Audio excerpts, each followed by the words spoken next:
Iran के नए रहबर आला का इंतखाब हो गया। ईरानी मीडिया के मुताबिक मजलिस खबरगान रहबरी के रुकन अहमद इल्मुल हुदा ने रहबर आला के नाम पर इत्तफाक होने की तस्दीक कर दी। कहा, मजलिस खबरगान रहबरी के सेक्रेटेरिएट के सरबराह हुसैनी बूशहरी नए रहबर आला के नाम का ऐलान करेंगे। आयतुल्लाह खामनेई के जानशीन के नाम का जल्द ऐलान होने का इम्कान।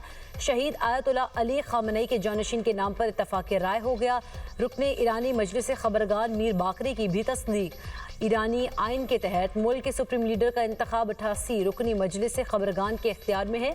शहीद आयतुल्लाह खामनेई ईरान के दूसरे सुप्रीम लीडर थे। वो 28 फरवरी को तेहरान में अमरीका और इसराइल के हमले में शहीद हो गए थे।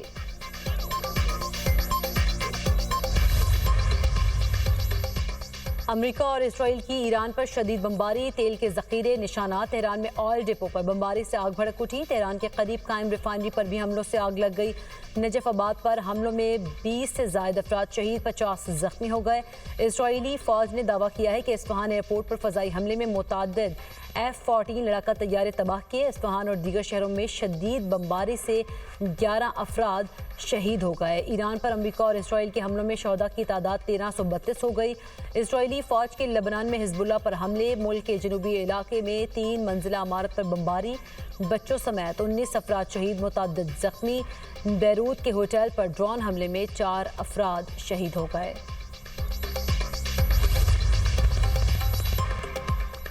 ईरान ने इसराइल और अमेरिका के खिलाफ हमलों की 25वीं लहर का आगाज़ कर दिया। पासदारान इनकलाब के मुताबिक हमलों में फतह और इमाद मिसाइल इस्तेमाल किए गए। तेहरान रिफाइनरी पर हमले के बाद ईरान के इसराइल की हैफा रिफाइनरी पर हमले। हिजबुल्लाह का भी हैफा में बेस पर मिसाइल फायर करने का दावा। पासदारान इनकलाब का कहना है मुख्तलिफ हमलों में 220 से ज़ायद अमरीकी फ़ौजी हलाक और ज़ख्मी किए गए। ईरान 6 माह तक अमेरिका और इसराइल के खिलाफ शदीद जंग लड़ सकता है। ईरान अब तक दरमियाने दर्जे के मिसाइल इस्तेमाल कर रहा है। आइंदा दिनों में ईरान जदीद और तवील फासले तक मार करने वाले मिसाइल इस्तेमाल करेगा। ईरान के पास जंग जारी रखने के लिए काफ़ी दिफाई सलाहियत मौजूद है। खबर एजेंसी के मुताबिक ईरान के इसराइल पर हमलों में अब तक 11 इसराइली हलाक हुए हैं।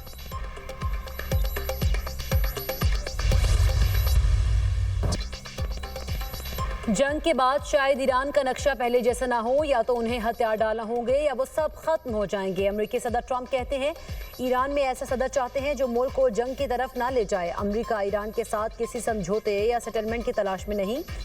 रूस की जानिब से ईरान की मदद के शवाहिद कोई भी नहीं मिले। नहीं चाहता कि कुर्द फोर्सेज ईरान में दाखिल हों। स्कूल पर हमला ईरान ने किया था। तेल की कीमतें तेजी से नीचे आएंगी। बरतानवी हुकूमत ने पर तनकीद करते हुए बोले, बरतानिया अब मशरिकी वसा में 2 तैयारा बरदार जहाज भेजने पर गौर कर रहा है। अब हमें उनकी ज़रूरत नहीं, लेकिन हम ये याद रखेंगे हमें ऐसे लोगों की ज़रूरत नहीं जो जंग जीतने के बाद शामिल हों।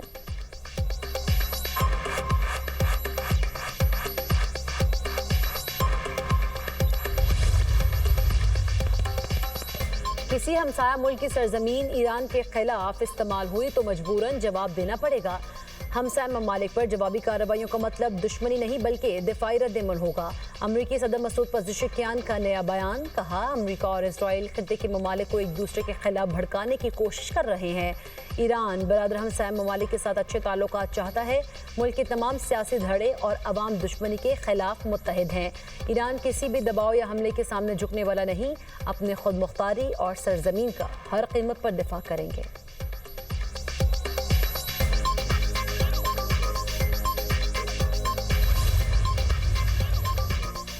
सऊदी अरब की ईरान को जवाबी कार्रवाई की धमकी। कहा, ईरान ने हमले जारी रखे तो जवाब दिया जाएगा। खलीजी ममालिक ने ईरान पर हमलों के लिए अमेरिका को फ़ज़ाई हुदूद इस्तेमाल नहीं करने दी।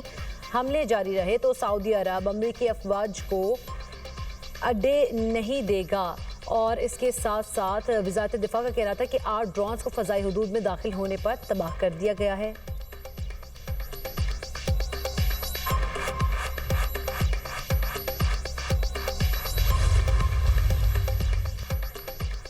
ईरान का दुबई मरीना में अमरीकी फौजी हदफ पर हमला। अमाराती हुकाम की तस्दीक। कहा, मरीना के एक टावर पर ड्रोन का मलबा गिरा जिससे मामूली नुकसान हुआ। दुबई मीडिया ऑफिस के मुताबिक अलबर्शा में फ़ज़ाई दिफाई कार्रवाई में मलबा गिरने से गाड़ी को आग लग गई। मलबे की जद में आकर एक पाकिस्तानी शहरी जाँ बहक हो गया। अमाराती हुकाम के मुताबिक जाँ बहक पाकिस्तानी बतौर ड्राइवर फ़राइज़ अंजाम दे रहा था। ड्राइवर मैसेज मिलने के बावजूद गाड़ी में मौजूद रहा। ईरान का कुवैत में अमरीकी फौजी अड्डे और तंजीमात को दुरुस्तगी से निशाना बनाने का दावा। कुवैत इंटरनेशनल एयरपोर्ट पर ड्रोन हमला, फ्यूल टैंक में आग भड़क उठी।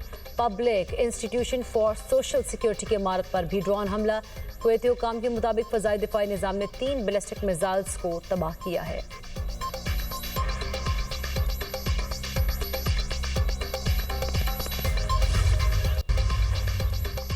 ऑपरेशन गज़ब लिल हक के दौरान अफगान तालिबान रजीम के 583 कारिंदे हलाक, 795 से ज़ायद जख्मी। ऑपरेशन गज़ब लिल हक के दौरान अफगान फोर्सेस की 242 चेक पोस्टें तबाह, 38 पोस्टों पर कब्जा किया। 213 बख्तरबंद गाड़ियाँ, टैंक और आर्टिलरी गन्स तबाह की गईं।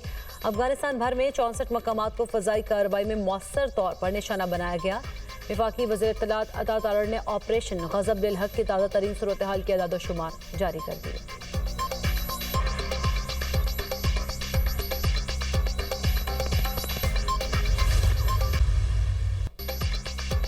फोर्सेस की दहशत गर्दों पर कारी-वार। खैबर पख्तूनख्वा में मुख्तलिफ कार्रवाइयों में 13 खवारिज हलाक। ISPR के मुताबिक 6 और 7 मार्च को इंटेलिजेंस बेस्ड ऑपरेशन के दौरान 5 मुख्तलिफ झड़पों में दहशत गर्द मारे गए। बाजोड़ में ऑपरेशन के दौरान फायरिंग के तबादले में 5 खवारिज हलाक हुए।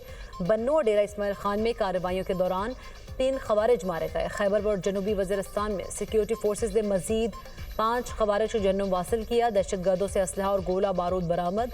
हलाक खवारिज मुतादिद दहशत गर्दी की कार्रवाइयों में मुलव्विस थे।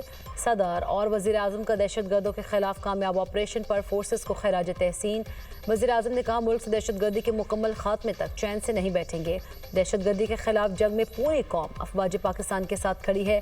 वफाकी वज़ीर दाखिला मोहसिन नकवी ने फितना खवारिज के खिलाफ कामयाब कार्रवाइयों पर फोर्सेस की सलाहियतों को सराहा।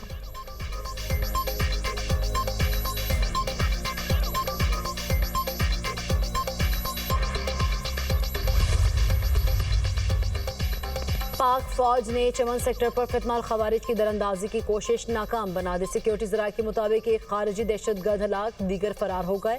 पाक फौज ने बाढ़ काटने वाले खवारिज को मौसर तरीके से निशाना बनाया। पाक फौज और दहशत गर्दों के दरमियान फायरिंग का तबादला भी हुआ। खारिजी दहशत गर्दों से तैयार शुदा 4 से 5 IEDs और बाढ़ काटने का सामान भी बरामद। पाक फौज की मुनज़्ज़म कार्रवाई से दहशत गर्दों के मंसूबे खाक में मिल गए।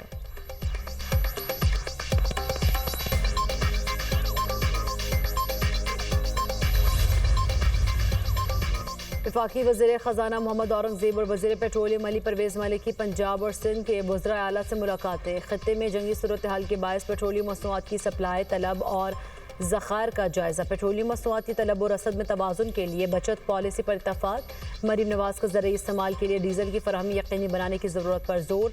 मरीम नवाज़ ने कहा, खलीज से निमटने के लिए पूरे कौम को साबित कदमी का मुजाहरा करना होगा। मुराद अली शाह ने कहा, तवानाई के ज़िम्मेदाराना इस्तेमाल और अवामी ताउन की ज़रूरत है।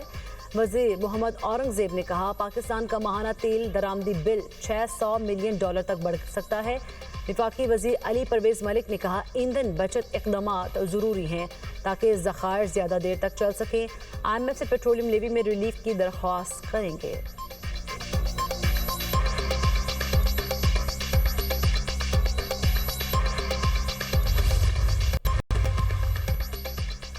वज़ीर आला खैबर पख्तूनख्वा सुहेल अफरीदी ने पेट्रोलियम मसनूआत में इजाफा मुस्तरद कर दिया। कहा, हुकूमत की जानिब से अवाम पर पेट्रोल बम गिराया गया। BRT के किरायों में इजाफा नहीं कर रहे। ये रकम सूबाई हुकूमत अदा करेगी। गंदम कटाई में किसानों के लिए डीजल की मद में रिलीफ का ऐलान करेंगे।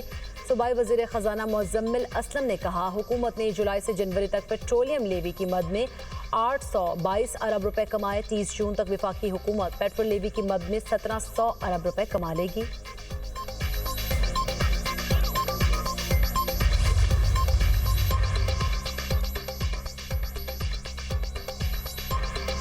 पाकिस्तान हॉकी टीम के एजाज में कायरा में पाकिस्तानी सफारत खाने में तकरीब। पाकिस्तानी सफीर आमिर शौकत की हेड कोच ख्वाजा जुनैद, कप्तान इमाद भट्ट और खिलाड़ियों को वर्ल्ड कप में क्वालिफाई करने पर मुबारकबाद। कहा, वर्ल्ड कप में क्वालिफाई करके पाकिस्तान को बड़ा तोहफा दिया। इसी जज्बे के साथ खेलते रहे तो जल्द हॉकी में खोया हुआ मकाम पालेंगे। कप्तान इमाद भट्ट ने कहा, प्रो लीग और वर्ल्ड कप में ये लड़के बेहतरीन परफॉर्मेंस देंगे।